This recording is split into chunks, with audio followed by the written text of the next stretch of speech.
Hello and welcome to Ministry of JavaScript. In this video, we are going to be looking at that what is the difference between map and foreach. Well, basically, both are the prototype method of an array, and we do use foreach whenever we want to loop through an element and do something kind of operations. And when we comes to the map, basically we do use map when we want to loop through the element of an array and we want to return a new array inside from it. So basically the major difference between map and foreach is foreach does not return you a new array, but map will.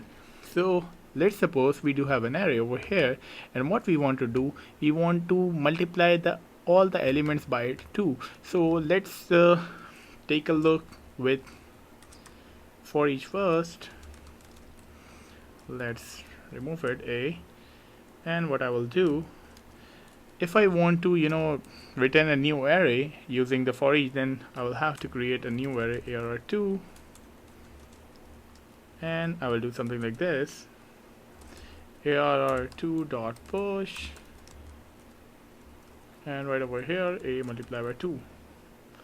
And when I come over here and console.log arr, then you can see that it is returning us all the elements with the multiplication of 2, right? So this is how we perform the actions using in foreach. But when it comes to map, then as I have already told you, that map returns us a new array, so we don't have to do that.